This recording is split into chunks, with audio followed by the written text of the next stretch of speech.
Hello student, I am Sunita Jha. हम कर रहे हैं क्लास 7 साइंस का चैप्टर 9 मोशन एंड टाइम और यह हमारे वीडियो का पार्ट 2 है। हमारा आज का टॉपिक है मेजरमेंट ऑफ टाइम। स्टूडेंट, इस वीडियो में हम जानेंगे कि हमारे जो एंसेस्टर थे वह टाइम को किस तरह से मेजर करते थे और उनके पास क्या क्या सुविधाएं थी टाइम को मेजर करने के लिए, यह भी हम इस वीडियो में जानेंगे। और उसके बाद जो आज के समय में बहुत ही कॉमन डिवाइस है टाइम को मेजर करने का, क्लॉक, उसका इन्वेंशन किस तरह से हुआ वह भी मैं आपको बताऊंगी। और आज जब हम टाइम के एक सेकंड को, सेकंड के एक पार्ट को भी मेजर कर पाते हैं तो वह कैसे होता है, यह सब भी मैं आपको इस वीडियो में पढ़ाऊंगी। तो ये सारी चीजें हम इस वीडियो में जानेंगे, मेजरमेंट ऑफ टाइम। तो बिना टाइम वेस्ट करे स्टार्ट करते हैं। देखिए यहाँ क्या लिखा है मेजरमेंट ऑफ टाइम में। If you did not have a clock, how would you decided what time of the day it is. जब आपके पास क्लॉक नहीं थी तो आप कैसे डिसाइड करते थे कि दिन में इस समय क्या टाइम हुआ है। Have you ever wonder how our elders could tell the approximate time of the day just looking at the shadow. आप ये जान के आश्चर्यचकित होंगे कि जो आपके एल्डर्स थे वे सिर्फ सनलाइट में शैडो देख के ही पता लगा लेते थे कि इस समय लगभग कितना टाइम हुआ है। हमारे एल्डर्स जो थे वो सनलाइट में अपना शैडो देख के ही पता लगा लेते थे कि इस समय लगभग कितना टाइम हुआ है, अप्रोक्सीमेटली कितना टाइम हुआ है। How do we measure time interval of a month और ईयर। हमने कैसे मेजर करना जाना टाइम इंटरवल को मंथ और ईयर में। तो देखो, our ancestor noticed that many event in nature repeat themselves after definite interval of time। हमारे एंसेस्टर ने, हमारे पूर्वजों ने नोटिस किया कि बहुत से इवेंट जो नेचर में है वो अपने आप को रिपीट कर रहे हैं। फॉर एग्जाम्पल, जैसे कि they found that the sunrise every day in the morning, the time between one sunrise and the next was called a day. उन्होंने नोटिस किया कि सनराइज हर मॉर्निंग को होता है और उन्होंने जो वन सनराइज और उसके बाद जो नेक्स्ट सनराइज हुआ उसको वन डे माना। वन सनराइज और उसके बाद जो नेक्स्ट सनराइज हुआ उसको उन्होंने वन डे माना। Similarly a month was measured from one new moon to the next. अब जो मंथ मेजर किया गया वो एक वन न्यू मून से नेक्स्ट न्यू मून तक मेजर किया गया। न्यू मून से क्या मतलब है? अमावस का चांद। अमावस का चांद जबकि आसमान में आपको जब धरती पे अंधेरा सा होता है क्योंकि चंद्रमा दिखाई नहीं देता, तो मावस के चांद से दोबारा जब मावस का चांद आया तो उसको हमने वन मंथ माना। A year was fixed as the time taken by the earth to complete one revolution of the sun. और एक ईयर माना जब अर्थ ने अपना वन रिवॉल्यूशन सन का कंप्लीट कर लिया, तब हमने एक ईयर माना। आपको पता है कि जो अर्थ है वो सन के रिवॉल्यूशन करती है और उसमें उसको पूरा एक साल लग जाता है। तो उस समय तो ये सारी नॉलेज इंसान को नहीं थी। उसने देखा कि भाई जब सर्दी, गर्मी, बरसात ये सारे टाइम निकल जाते हैं और अर्थ अपना सन का एक चक्कर लगा लेती है, तो ये हम इसको कहते हैं एक साल। तो इस तरह से जब हमारे जो एंसेस्टर थे उन्होंने टाइम को मेजर किया। आगे देखें, आगे यहाँ क्या लिखा है, हम हमारी अगली स्लाइड की ओर मूव करते हैं। Often we need to measure interval of time which are much shorter than a day। अब हमें दिन में पाए जाने वाले छोटे छोटे टाइम इंटरवल को भी जानने की जरूरत महसूस होने लगी। आपको पता है कि हम डे टाइम में कई तरह के टास्क करते हैं और कई तरह के टास्क करने के लिए हमें जानना होता है कि हमने कौन से का टास्क को कितने टाइम पीरियड में किया। तो अब हमें दिन में जो छोटे छोटे टाइम इंटरवल होते थे उसमें कितना टाइम हो गया है उसे जानने की भी जरूरत महसूस हम करने लगे। तो उसके लिए क्या हुआ, क्लॉक और watch are perhaps the most common time measuring device. Clock और जो वॉच है वो बहुत ही कॉमन टाइम मेजरिंग डिवाइस है आज के समय में। Have you ever wonder how clocks and watch measure time. आप यह जानने के लिए उत्सुक होंगे कि क्लॉक और वॉच जो है वो किस कॉन्सेप्ट पर काम करती हैं, वे किस तरह से काम करती हैं। The working of clock is rather complex. Clock का काम करने का जो तरीका है वह जटिल है, but all of them make use of some periodic motion. लेकिन ये जितनी भी है ये सब पीरियोडिक मोशन पर काम करती हैं। जितनी भी क्लॉक है वह पीरियोडिक मोशन पर काम करती हैं। और पीरियोडिक मोशन क्या है, मैंने आपको बताया था कि कोई भी ऑब्जेक्ट है वो जहाँ से स्टार्ट हो रहा है वहीं से वहाँ से वो मूव करता है और मूव करके वापस उसी पोजीशन पर आ जाता है और वो अपने आप को बार-बार रिपीट करता है एक फिक्स टाइम पीरियड में। तो वह क्या कहलाता है? पीरियोडिक मोशन कहलाता है।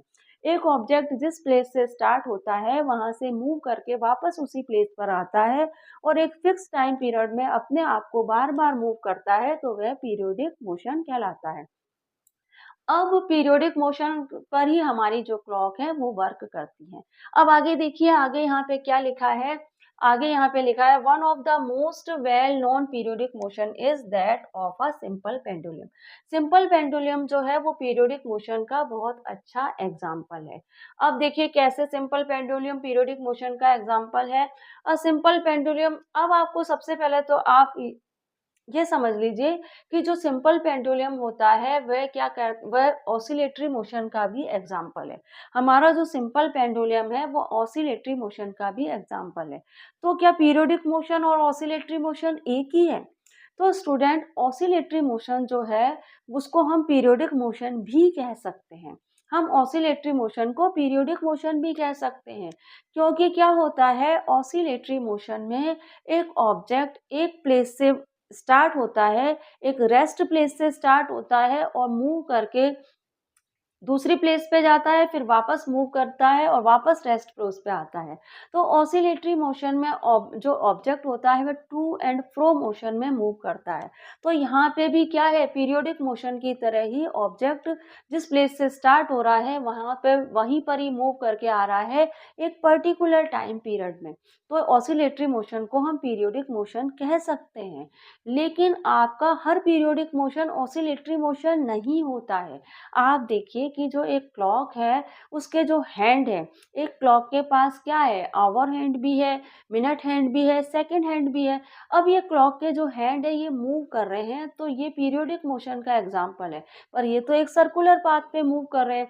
आपका जो मिनट हैंड है क्लॉक का, अगर वो 4 से स्टार्ट हो रहा है तो वह वापस मूव करके 4 पर आएगा और अपने आप को बार बार रिपीट करेगा और यही प्रोसेस क्लॉक के आवर हैंड में और मिनट हैंड में भी चलेगा, है ना?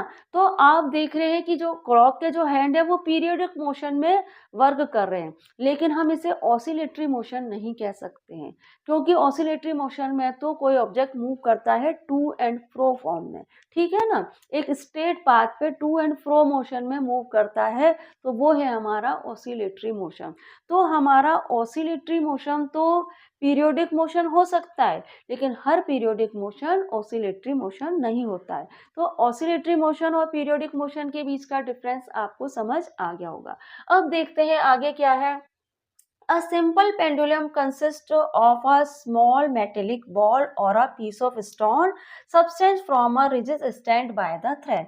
अब यहाँ पे कहा जा रहा है कि हम सिंपल पेंडुलम के एग्जाम्पल से समझेंगे कि कैसे जो क्लॉक होती है वो पीरियोडिक मोशन में काम करती है। अब आप देखिए कि यहाँ पे कह रहा है कि आप एक सिंपल पेंडुलम ले लीजिए और उसको आप क्या करिए, एक थ्रेड लीजिए, एक स्ट्रॉन्ग थ्रेड लीजिए और उसके एंड पे एक आप मेटेलिक बॉल बांध दीजिए या फिर आप एक स्टोन बांध दीजिए, कुछ इस तरह से आप वहां पे बांध सकते हैं मेटेलिक बॉल या फिर स्टोन। अब आगे आपको क्या कहा जा रहा है, the metallic ball is called the Bob of the pendulum. Metallic ball जो है इसे हम इसका क्या कहेंगे, बॉब कहेंगे, ठीक है। The pendulum at rest in its main position. जब ये पेंडुलम रेस्ट पोजीशन में है तो वह इसकी क्या कहलाएगी, मेन पोजीशन कहलाएगी। आगे देखते हैं, when the bob of the pendulum is released after taking it slightly to one side it began to move to and fro। अब आप जब इस पेंडुलम को रिलीज करते हैं, इस बॉब को रिलीज करते हैं तो ये क्या है, टू एंड फ्रो मोशन में मूव करने लगता है ना। The two and fro motion of the simple pendulum is an example of periodic और ऑसिलेटरी मोशन। एक सिंपल पेंडुलम जो होता है वो टू और फ्रो मोशन में मूव करता है, यह पीरियोडिक और ऑसिलेटरी मोशन का एग्जाम्पल है। अब देखिए सिंपल पेंडुलम किस तरह से काम करता है, इसको मैं आपको बहुत अच्छे से एक एक्टिविटी के थ्रू समझाती हूँ। आप क्या करिए, आप वॉल पे एक कील गाड़ दीजिए। आप वॉल पे एक कील गाड़ दीजिए, एक नेल गाड़ दीजिए वॉल पे, और आप क्या करिए, उस नेल से एक थ्रेड को इस तरह से सस्पेंड कीजिए और उसके ऊपर लगा दीजिए, उसके बॉटम में लगा दीजिए, उसके एंड में एक मेटेलिक बॉल लगा दीजिए या फिर एक स्टोन लगा दीजिए, कुछ इस तरह से। और आप क्या करिए, अपने फैन को बंद कर दीजिए ताकि ये जो बॉब है ये क्या हो, रेस्ट पोजीशन में आ जाए। अब आपको क्या करना है, अब आपको ये जो बॉब है उसको, वो उसकी रेस्ट पोजीशन में वह कहाँ है, तो वहाँ वॉल पे आप मार्क कर दीजिए कि बॉब जो रेस्ट पोजीशन में है वो कहाँ पर है।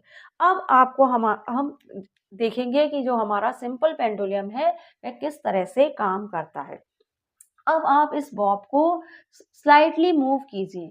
आप इस बॉब को स्लाइटली मूव करिए, जब ये इसका जो ओ पोजीशन है ये इसकी रेस्ट पोजीशन है और हमने वॉल पे मार्क कर लिया है कि रेस्ट पोजीशन कहाँ है। अब आप क्या करिए, इस बॉब को स्लाइटली मूव करिए। ये बॉब आपका ए पोजीशन पर आएगा मूव होकर, और ए से वापस बी पोजीशन पे आएगा और बी से फिर ओ पोजीशन पे आएगा। तो जब ये आपका बॉब ओ से ए पोजीशन पे, ए से बी पोजीशन पे और बी से वापस ओ पोजीशन पे आ रहा है, तो इसने वन ऑसिलेशन कंप्लीट कर लिया है। तो एक सिंपल पेंडुलम अपना वन ऑसिलेशन किस तरह से कंप्लीट करता है वह आपने जान लिया। अब आपको क्या करना है, आपको एक स्टॉप वॉच लेनी है या फिर आप टेबल क्लॉक भी ले सकते हैं। अब आप क्या करिए कि जब आप इस बॉब को रिलीज करेंगे तो आप टाइम देख लें कि उस समय टाइम क्या हुआ है। ठीक है, आप टाइम देख लें और आप इस बॉब को स्लाइटली मूव कीजिए। स्लाइटली मूव करिए और आपका बॉब ए पोजीशन से बी और बी से ओ पोजीशन पे वन ऑसिलेशन कंप्लीट करेगा। आप अपने बॉब को 20 ऑसिलेशन कंप्लीट करने दीजिए। 20 ऑसिलेशन कंप्लीट करने में आपको कितना, आपके बॉब को कितना टाइम लगा है ये आप देखिए अपनी टेबल क्लॉक में। और आपने देखा कि भाई 20 ऑसिलेशन कंप्लीट करने में आपको 22 मिनट लगे आपके बॉब को। कितने मिनट लगे हैं, 22 मिनट लगे हैं 20 ऑसिलेशन कंप्लीट करने में। अब आप क्या करिए कि आप अपने इस बॉब को ओ पोजीशन से के जगह आप इसको यहाँ ले आइए। इसको आप खींचिए और आप यहाँ ले आइए। आपने बॉब को खींचिए, ओ पोजीशन की जगह आप इसे यहाँ से खींचिए और यहाँ ले आइए। अब आप इसको इस पोजीशन से, ये इसकी ए, अब की बार इसकी ए पोजीशन क्या है, ये है, और इसकी बी पोजीशन क्या है, ये है। ठीक है, अब की बार आप क्या करिए, अपने बॉब को इस पोजीशन से, ए पोजीशन से रिलीज कीजिए। ए पोजीशन से रिलीज जब आप बॉब को करेंगे तो ये ओ पोजीशन से जाएगा बी पोजीशन पे। अब की बार डिस्टेंस हमने बढ़ा दिया है। आप देख रहे हो कि अब की बार हमने डिस्टेंस बढ़ा दिया है।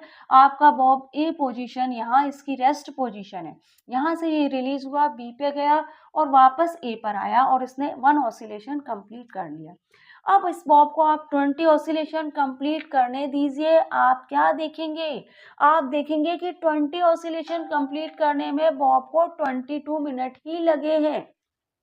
तो इससे आपने क्या जाना, इससे आपने जाना कि डिस्टेंस बढ़ा देने से टाइम पर कोई फर्क नहीं पड़ रहा है। अब की बार आपने डिस्टेंस बढ़ा दिया तो भी बॉब को 20 ऑसिलेशन करने में 22 मिनट ही लग रहे हैं। अब ऐसा क्यों हुआ, इसको भी हमें समझना होगा। ऐसा इसलिए हुआ स्टूडेंट कि हमने डिस्टेंस बढ़ाया तो आपने देखा कि जो आपका ये जो बॉब है ये इस तरह से मूव कर रहा है। तो जब इस ऊंचाई से बॉब जब आप रिलीज करेंगे तो क्या होगा, इसकी स्पीड भी बढ़ जाएगी, इसकी स्पीड इंक्रीज हो जाएगी। जब आप इसको थोड़ा ऊंचाई से रिलीज करेंगे तो इसकी स्पीड इंक्रीज हो जाएगी और 20 ऑसिलेशन करने में बॉब को उतना ही टाइम लगेगा जितना वो, उसको हमने यहाँ उसको, उसकी जब ए पोजीशन ये थी और ये बी पोजीशन ये थी, तब जितना टाइम उसको 20 ऑसिलेशन कंप्लीट करने में लगा उतना ही टाइम डिस्टेंस बढ़ा देने पर भी लगेगा। आई होप आपको समझ आ रहा होगा।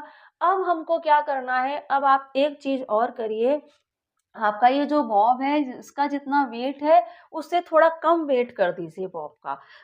बॉब का वेट कम करने पे आप देखिए कि अब 20 ऑसिलेशन कंप्लीट करने में बॉब को कितना टाइम लग रहा है। तो आप देखेंगे कि अब की बार बॉब को 20 ऑसिलेशन करने में उतना ही टाइम लग रहा है जितना टाइम उसको पहले लग रहा था। तो अब तो अब आप हम एक काम और करते हैं, वेट हमने अब की बार कम करा है, अब की बार हम वेट थोड़ा बढ़ा देते हैं। अब वेट बढ़ाने पर आपका ये जो बॉब है ये ओ पोजीशन से रेस्ट पोजीशन से ए पे आएगा, ए पोजीशन से बी पे जाएगा और बी से ओ पे आके 1 ऑसिलेशन कंप्लीट करेगा। 20 ऑसिलेशन आप देखिए, टाइम अच्छे से मेजर करिए। इन सब बातों का हमें ध्यान रखना है कि जब हमने बॉब को रिलीज किया है तो टाइम हम सही ढंग से मेजर करें। तो आप देखेंगे कि अब वेट आपने बढ़ा दिया है, तब भी आपके बॉब को 20 ऑसिलेशन कंप्लीट करने में 22 मिनट ही लग रहे हैं। तो इससे आपने क्या जाना? इससे आपने ये जाना कि बॉब को ज़्यादा डिस्टेंस से रिलीज करने पर या फिर उसका वेट कम और ज़्यादा करने पर ऑसिलेशन पर कोई फ़र्क नहीं पड़ता, ऑसिलेशन के टाइमिंग पर कोई फ़र्क नहीं पड़ता है। अच्छा, अब ऑसिलेशन के टाइमिंग का फ़र्क कब पड़ेगा? ऑसिलेशन के टाइमिंग पर फ़र्क पड़ेगा अगर आपने ये आपकी ये जो स्ट्रिंग है, मान लीजिए ये 100 सेंटीमीटर की है, आपकी ये स्ट्रिंग 100 सेंटीमीटर की है और मैं इसको 150 सेंटीमीटर की कर देती हूँ। 100 सेंटीमीटर की जगह मैं इसको 150 सेंटीमीटर की कर देती हूँ, तो अब आपके बॉब को जब आप रिलीज़ करेंगे, तो इसकी स्पीड जो होगी वो थोड़ी कम होगी। स्पीड कम होने के कारण क्या होगा? इसको 20 ऑसिलेशन करने में ज़्यादा टाइम लगेगा। ठीक है, स्पीड कम हो जाएगी क्योंकि मैंने स्ट्रिंग की लेंथ बढ़ा दी है, 100 की जगह 150 सेंटीमीटर की कर दी है। अब हमारे बॉब को 20 ऑसिलेशन करने में ज़्यादा टाइम लगेगा। अच्छा, मैं इस स्ट्रिंग की लेंथ 150 की जगह अगर मैं 50 कर दूं, तब क्या होगा? अगर मैं स्ट्रिंग की लेंथ 150 की जगह 50 कर दूं, तो अब मेरा बॉब जो है वो स्पीडली ऑसिलेशन करेगा, है ना? तो वो स्पीडली ऑसिलेशन करेगा, हो सकता है उसको 20 ऑसिलेशन करने में 15 मिनट ही लगे, और यहाँ और जब स्ट्रिंग की लेंथ बढ़ा दी मैंने तो हो सकता है उसको 20 ऑसिलेशन करने में 27 मिनट लग जाए। तो इस तरह से स्ट्रिंग की लेंथ कम या ज़्यादा करने पे ऑसिलेशन इफेक्टेड होते हैं। लेकिन अगर आपने बॉब का वेट कम ज़्यादा कर दिया है या फिर आपने डिस्टेंस बढ़ा दिया है तो ऑसिलेशन पे कोई फ़र्क नहीं पड़ता है।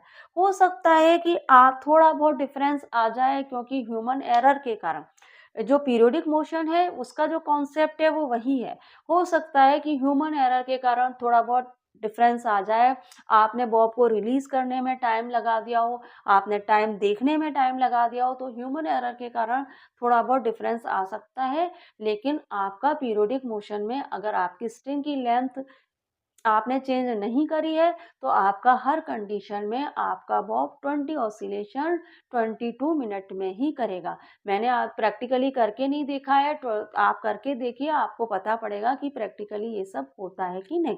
अब देखते हैं आगे, मैंने जो आपको यहाँ पे समझाया है वही सब लिखा है, वो भी हम पढ़ लेते हैं। The pendulum is said to have complete one oscillation when its bob starting from its main position O move to A to B and back to O। एक पेंडुलम अपनी रेस्ट पोजीशन जो कि O है, O से A पे आता है, A से B पे जाता है और B से वापस O पर आ जाता है, तो वह वन ऑसिलेशन कंप्लीट कर लेता है। The pendulum also complete one oscillation when it's Bob moves from one extreme position A to the other extreme position B and complete back to A। अगर आपका पेंडुलम A पोजीशन से start हो रहा है, A position से अगर वह start हो रहा है तो वह A से B पे जाएगा और B से वापस A पे आएगा, तब उसका वन ऑसिलेशन कंप्लीट हो जाएगा। डिपेंड इस पे करता है कि आपने पेंडुलम कहाँ से रिलीज किया है। अगर आपने पेंडुलम बी पोजीशन से रिलीज किया है तो वह बी से ए पे आएगा और वापस बी पे जाएगा, तब उसका वन ऑसिलेशन कंप्लीट होगा। The time taken by the pendulum to complete one oscillation is called its time period. अब एक पेंडुलम वन ऑसिलेशन कंप्लीट कर लेता है, वही उसका टाइम पीरियड कहलाता है। तो टाइम पीरियड क्या है? एक पेंडुलम द्वारा वन ऑसिलेशन कंप्लीट कर लेना उसका टाइम पीरियड कहलाता है। अब स्टूडेंट, हमने यहाँ पे सिंपल पेंडुलम को समझ लिया है। सिंपल पेंडुलम का इन्वेंशन किया था गैलीलियो गैली ने, तो उनके बारे में भी आपकी बुक में कुछ लिखा है, तो वह हम हमारी अगली स्लाइड में देख लेते हैं। गैलीलियो गैली जो कि एक फेमस साइंटिस्ट थे, 1564 में इनका जन्म हुआ था और 1642 तक ये जीवित रहे। गैलीलियो गैली ये हैं हमारे फेमस साइंटिस्ट गैलीलियो गैली, और इन्होंने कई तरह के इन्वेंशन किए थे और पेंडुलम क्लॉक का इन्वेंशन भी इन्होंने ही किया था। गैलीलियो गैली ने पेंडुलम क्लॉक का इन्वेंशन कैसे किया, उसके पीछे एक कहानी है। एक बार गैलीलियो गैली चर्च में प्रे कर रहे थे, तो उन्होंने चर्च की सीलिंग पे देखा कि एक लैंप है वो अपने आप को इस तरह से मूव कर रहा है। इस तरह से ये लैंप मूव हो रहा है ट्रू एंड फ्रो मोशन में और रिपीटेशन चल रहा है। तो उसको देख के गैलीलियो गैली थोड़े से अचंभे में पड़ गए और उन्होंने उस लैंप को का मूवमेंट को अपनी पल्स रेट से नोट करने की कोशिश की। तो उन्होंने देखा कि उनकी पल्स जिस स्पीड में बीट कर रही है, उसी स्पीड में ये जो लैंप है वो अपना वन ऑसिलेशन कंप्लीट कर रहा है। अब गैलीलियो गैली घर गए और उन्होंने देखा कि ये जो उन्होंने प्रोसेस देखा है चर्च में, उसको प्रैक्टिकली करके देखते हैं। तो उन्होंने क्या करा, अलग अलग लेंथ की स्ट्रिंग ली और उन्होंने उसमें अलग अलग वेट के स्टोन उसमें उन्होंने लटकाए और फिर प्रैक्टिकली इस एक्टिविटी को करके देखा। तो जब उन्होंने प्रैक्टिकली इस एक्टिविटी को करके देखा तो उन्होंने पाया कि जो सेम लेंथ की स्ट्रिंग थी उनमें ऑसिलेशन का टाइमिंग सेम आ रहा है, लेकिन जो स्ट्रिंग छोटी है उसमें ऑसिलेशन बहुत ही स्पीडली हो रहा है और जो स्ट्रिंग लंबी है उसमें ऑसिलेशन थोड़ा स्लो चल रहा है। और उन्होंने यह भी पाया कि डिस्टेंस कितना भी रख लो, ऑसिलेशन के टाइम में कोई फर्क नहीं पड़ रहा और स्टोन को का वेट कम ज़्यादा करने पे भी ऑसिलेशन के टाइमिंग पे कोई फर्क नहीं पड़ रहा। तो ये सारी चीज़ें गैलीलियो गैली ने देखी और फिर उन्होंने ये कॉन्सेप्ट दुनिया को दिया और इस तरह से पेंडुलम क्लॉक आई दुनिया में। अब आपको पता है कि पेंडुलम क्लॉक जो है वो सेल से नहीं चलती है। पेंडुलम क्लॉक में क्या होते हैं, गियर्स होते हैं। अब ये गियर क्या होते हैं, इन गियर से ही क्या होता है, बॉब लटका हुआ, गियर से स्ट्रिंग बंधी हुई होती है और उसके नीचे बॉब लटका हुआ होता है। बॉब क्या है, वेट है। अब इस वेट के कारण क्या होता है, ये गियर घूमता है। इस वेट के कारण गियर इस तरह से घूमता है और जब गियर इस तरह से घूमता है तो पेंडुलम भी हमारा मूव करता है। तो पेंडुलम भी एक टाइम पीरियड में, एक फिक्स टाइम पीरियड में मूव करता है पेंडुलम भी इस तरह से। तो इस तरह से पेंडुलम क्लॉक वर्क करती है। तो मैंने आपको ये भी बता दिया पेंडुलम क्लॉक किस तरह से वर्क करती है और गैलीलियो गैली ने पेंडुलम क्लॉक का इन्वेंशन किस तरह से किया वह भी हम समझ चुके हैं। अब देखिए स्टूडेंट, आपकी बुक में कुछ एंशिएंट टाइम में यूज की जाने वाली क्लॉक की इमेजेस दी गई है, तो वह भी हम देख लेते हैं। सबसे पहले हम बात करते हैं सन डायल की। देखिए सन डायल जो है वो कुछ इस तरह की होती है। हमारे जंतर मंतर, जयपुर में जो जंतर मंतर है वहाँ पे सन डायल का बहुत बड़ा एग्जाम्पल है, लेकिन यहाँ पे मैं आपको इस इमेज से दिखाती हूँ कि सन डायल किस तरह से काम करती है। देखिए सन डायल में नीचे एक डायल होता है। सन डायल में जो नीचे जो घेरा होता है वह इसका डायल कहलाता है और ये काम करती है, हमारी जो अर्थ है ये सन के चारों ओर राउंड लगाती है, इसी कॉन्सेप्ट पे ये सन डायल काम करती है। अब इस डायल के ऊपर एक स्टिक लगी होती है, आप देख रहे हो कि इस तरह की स्टिक इस डायल के ऊपर लगी हुई होती है। अब जब सूरज का शेडो इस स्टिक के ऊपर पड़ता है तो ये शेडो डायल के ऊपर जाता है। इस स्टिक का शेडो डायल के ऊपर जाता है और डायल के ऊपर नंबर होते हैं, तो ये शेडो जिस नंबर के ऊपर जाता है वही नंबर, वही टाइम माना जाता है। तो इस तरह से एंशिएंट टाइम में टाइम देखा जाता था जब हमारे पास घड़ियां नहीं थी। तो ये टाइम जो होता है वो अप्रोक्सीमेटली एक्यूरेट टाइम से के बराबर ही होता है, बहुत कम फर्क पड़ता है एक्यूरेट टाइम में और इस टाइम में। लेकिन प्रॉब्लम ये है कि भाई जब नहीं है, जब सूरज नहीं चमक रहा है तो फिर ये घड़ी काम नहीं कर पाती है। अब एक क्लॉक मैं आपको और दिखाती हूँ, ये है हमारी वाटर क्लॉक। अब ये वाटर क्लॉक किस तरह से काम करती है, देखिए वाटर क्लॉक जो होती है इसमें क्या होता है, एक बड़ा बाउल लिया जाता है और इस बड़े बाउल में क्या किया जाता है, वाटर भर दिया जाता है और एक छोटा बाउल लेते हैं, उसके बॉटम में करते हैं एक छोटा सा होल और इस छोटे बाउल को इस बड़े बाउल के अंदर बहुत ही जेंटली रख दिया जाता है। अब इस छोटे बाउल में छेद है तो क्या होता है, इस छोटे बाउल में पानी भरना स्टार्ट हो जाता है धीरे धीरे, और जब ये छोटा बाउल पूरी तरह से पानी से भर जाता है तो क्या होता है, ये बड़े बाउल के के पैंदे से जाके टकराता है और एक साउंड प्रोड्यूस करता है।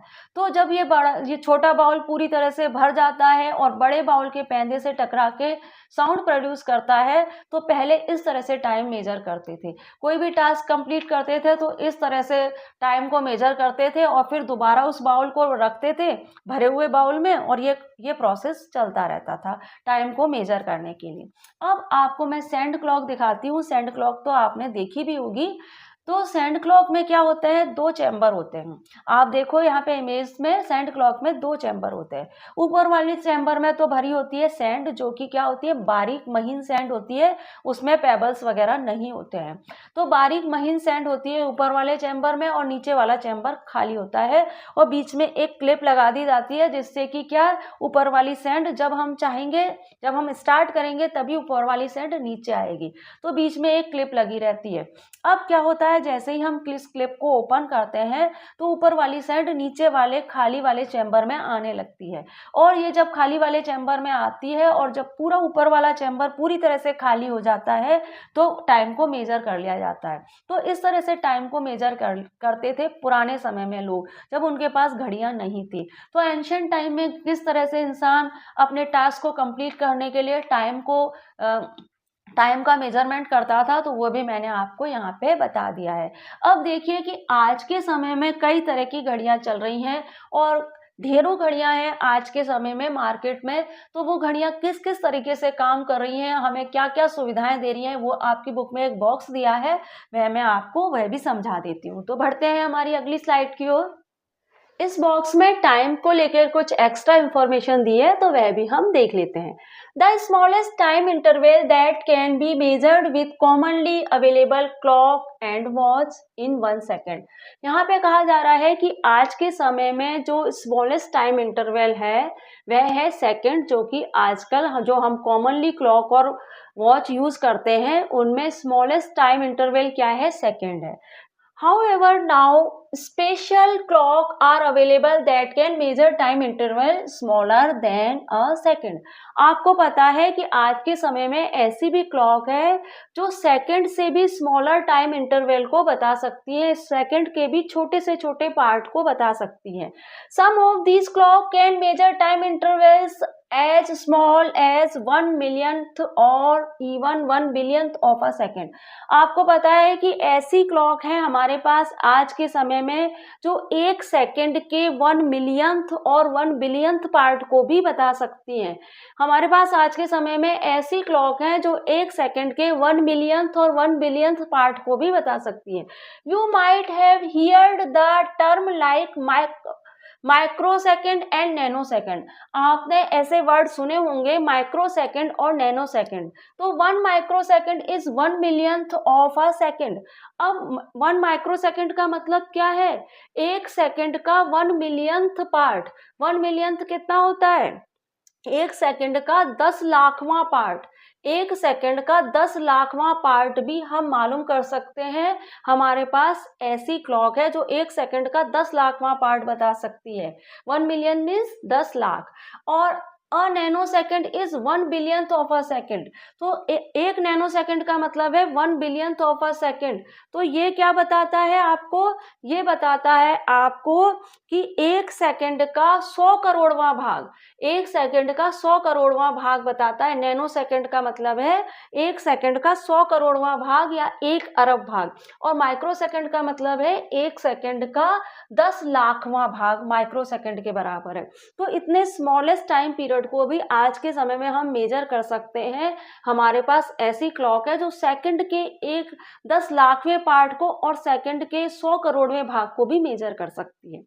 Clock that measure such small time interval are use for scientific research. अब ये जो क्लॉक होती है जो स्मॉलर टाइम इंटरवल को मेजर करती है, ये साइंटिफिक रिसर्च में काम आती है। साइंटिफिक रिसर्च करते समय सेकंड के भी छोटे से छोटे पार्ट को मेजर करने की जरूरत होती है, तब इस तरह की क्लॉक्स काम में आती हैं। The time measuring device used in sports can measure time intervals that are 1/10 और 100 of a second. अब स्पोर्ट्स में जो टाइम मेजरिंग डिवाइस यूज होती है वो क्या करती है, 1/10 सेकंड के 1/10 पार्ट और सेकंड के 100 पार्ट को भी मेजर कर सकती है। एक सेकंड का 10वां भाग और एक सेकंड का 100वां भाग भी मेजर कर सकती है स्पोर्ट्स में काम आने वाली मेजरिंग डिवाइस। ठीक है। On the other hand times of historical event are stated in term of century और मिलेनियम। अब यहाँ पे कहा जा रहा है कि जो हिस्टोरिकल इवेंट होते हैं वहां पे टाइम को मेजर किया जाता है सेंचुरी और मिलेनियम में। ठीक है। हिस्टोरिकल इवेंट में जो टाइम मेजर होता है वो बीसी आपने पढ़ रखा है ना, एडी, बीसी, सेंचुरी और मिलेनियम में मेजर किया जाता है। The age of stars and planet are often express in billions of year. जो स्टार्स की एज होती है और जो प्लैनेट्स की एज होती है वो हम एक्सप्रेस करते हैं बिलियन और ईयर में। Can you imagine the range of time interval that we have to deal with. क्या आप इमेजिन कर सकते हो उस टाइम इंटरवल को जिससे आपको डील करना है। अब आपको पता है कि यहाँ पे तो हम सेकंड का भी 10 लाखवां भाग और सेकंड का भी 1 अरबवां भाग मेजर कर पा रहे हैं, तो क्या आप उस टाइम को बता सकते हो जिससे आपको डील करना है। तो ये आपको एक बॉक्स था जिसमें आपको कुछ खास इंफॉर्मेशन दी थी, तो वो भी मैंने आपको बता दी है। स्टूडेंट, अब हम करेंगे यूनिट ऑफ टाइम। हमारे वीडियो के पार्ट 3 में करेंगे हम यूनिट ऑफ टाइम। अगर स्टूडेंट आपको वीडियो अच्छे लगते हैं तो आप वीडियो को लाइक करिए, शेयर करिए, सब्सक्राइब करिए। तो मिलते हैं हमारे अगले वीडियो में। Thank you for watching student.